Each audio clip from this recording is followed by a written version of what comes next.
The American dream started as a defined idea that urged immigrants to make their way into the United States. According to Sarah Churchwell from the George W. Bush Institute, the American dream is displayed as the ideal that every citizen of the United States should have an equal opportunity to achieve success and prosperity through hard work, determination, and initiative. This was attractive to Europeans as they desired not to be ruled under a corrupt and classist monarchy. They desired a place to live for themselves and work hard for their community. Their American dream was socio-political. It was a dream for a better, richer, and happier life for all citizens of every rank. What do you think the American dream is? American dream is a big dream that many immigrants have. Like me, I am immigrant, and in my country, possibilities to overcome are extremely hard. I would like to say impossible. And this country has many opportunities for people. That's why people like me decide come to this country and work hard to have that big dream. Big dream, American dream is pretty much the dream that all immigrant has to make come true. In this country, there are many opportunities to overcome. So what is the American dream? At least to me. So my version of the American dream is something that we haven't obtained yet as a society, but it's something that I think and I feel Americans want. I believe that America is a place to go to where you can be who you are. So when my family fled Russia, because of their families and their children and their husbands and their wives being murdered because they were Jewish, they came to the United States because there was freedom here. They could escape the political and hate that was taking a hold of Eastern Europe.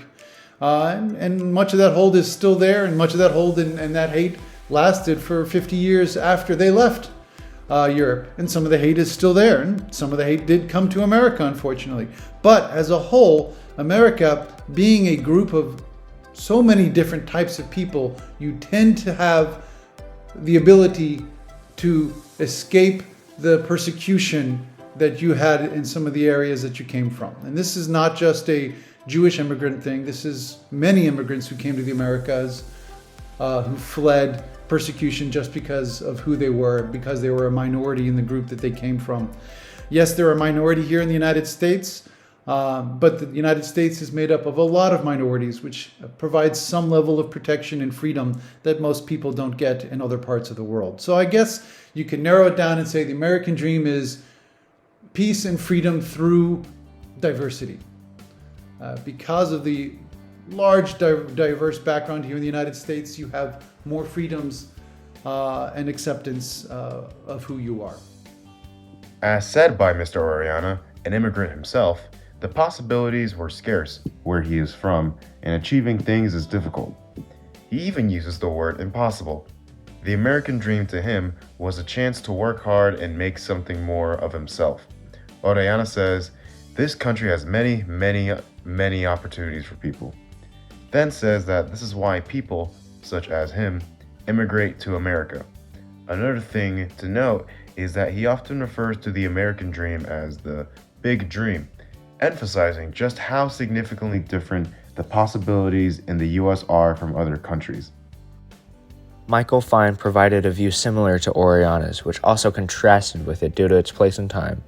Oriana discusses the newer view seen of working hard for money and a drive for success, as well as America being the land of opportunity. Michael Fine's view came from the original view of immigrants escaping persecution, just like Crevecoeur immigrating to America to escape the French monarchy.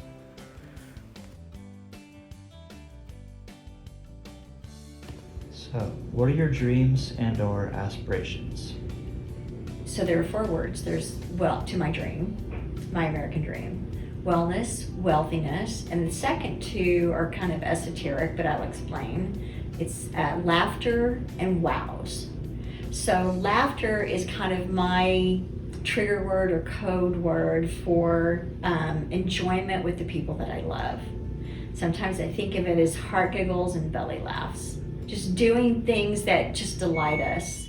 So laughter, and one of my core values is delight and lightheartedness. When we're experiencing that each day, even just a little bit or a lot, that feels like, my dreams coming true. And then the fourth word is wows. And wows are anything from awe and wonder. It could be anything from Easter church service, right? When the music just hit us in a certain way. When we were there, a couple Sundays ago, and it was just awe, like wow. And sometimes wow are surprises, like leaving my heart and mind open to, I don't know everything. And so as long as I can keep my mind and heart open enough to let unexpected goodness and surprises come in, that feels like another part of a successful life or an American dream. Okay. So your dream is like keeping a balance between all these different feelings? It's feelings, so, there were the tangibles with wellness and wealthiness, right? There's a lot that can be measured in terms of wellness. Some things are more subjective. And then in terms of wealth, some things can be measured, that can greatly be measured. And then with wealthiness, there are some aspects of that are more subjective as well. Feeling abundant, feeling grateful, feeling thankful. And then with laughter and wows, those are definitely more subjective, but the things that wealth and wellness afford us give us opportunity to go experience more of the laughter and the wows, to actually get out of the house, right? Go have adventures, be with amazing, wonderful people in addition to one another. Of course. Yeah, so that sums up my American dream. All right. What are your dreams and aspirations? Yeah, my dream and my aspiration are get all as much I can to, at the end of my work years, have enough to get a good and decent retirement. These interviews all displayed one unique consistency, that they are all inconsistent. Each interview was different, especially Mrs. Graves, whose dreams were wildly different and unique from what would be expected of an American dream. Her dream focused on her peace of mind while also paying attention to having just enough material wealthiness to live. All of this to say that the American dream has vastly changed from its origin. Once something that could be defined by everyone together, now something that is defined by everyone individually. Here is a word from Michael Fine to conclude this documentary. So do I think the American dream has changed? Absolutely. And that is, I think, the goal of dreaming. You never really have the same dream twice. It's always a little different. Maybe the same type of dream, but there's always something that changes. And I think that evolution of life and culture and dreams and goals and desires is kind of the actual American dream. When I was growing up, as I mentioned earlier, I was the only Jewish child in my middle school and elementary school and high school. And most of the time, people met that with curiosity. They were excited because it was somebody new. I was in high school and I had several people feel my scalp for horns because the church that they were going to said that Jewish children had horns. And this was an old obvious misconception created by a pope in the time of the early Renaissance who misquoted or misread a part of the Bible and thought Moses had horns. And so he assumed all Jews had horns. And so it was a fake news, so to speak, an early version of fake news that had kind of existed for many, many, many centuries. Of course, I don't have horns, and Jews don't have horns. Nobody has horns. And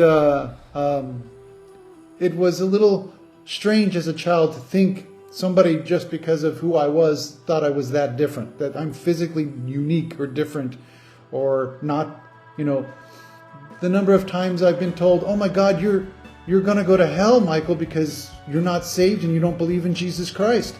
I know it comes from good intentions, and these were my friends trying to be nice to me. But it isn't necessarily a good feeling to feel as a child. And I'd say that has changed significantly since I was a kid to now. I see my daughter and I see her friends and I see the diversity and the number of different types of children that were in her school. And of course, I tried to teach her open-mindedness myself and accepting of other people. And I guess when you're more accepting to other people, it becomes easier to, look past some of these old stereotypes and feel appreciation for the differences, and not make people think that they're bad for these differences, but that there's something special for these differences. And so how has the American dream changed? The American dream has changed by simple evolution of culture. The needs and desires of America 200 years ago are very different than the needs and the desires now. The world is a much more globalized place. It is a much more difficult place. You can't disappear. You have to become aware that you are part of a society, and that society is part of a global society that was not in existence 100 years ago, or even 50 years ago, or really even only 20, 30 years ago. The fact that this world is so connected now, our dreams have a global impact. And I think that if America is to succeed in its ability to accept and allow for freedoms of everybody, we have to be more aware of what is going on in the entire world, not just in our backyards and neighborhoods. And that is, I think, how the American dream has evolved. In fact, if you even look at before World War II, we had an isolationist attitude in the United States. We had this beautiful country from coast to coast, from the Atlantic to the Pacific, where we could do everything we wanted here in this particular country, and we didn't need to take part of what's going on in the rest of the world. And we saw how that turned out when we turned our back and we turned our attention away from what was happening in Europe and in Asia with Japan and the invasions in China. And we saw the persecution and the death and the destruction of people, of genocide, even in the 20th century. And we have to be aware that we stand for something greater than that. We can't ignore that. And so we have to be more aware of these differences and support people. And I think that's how the American dream has changed.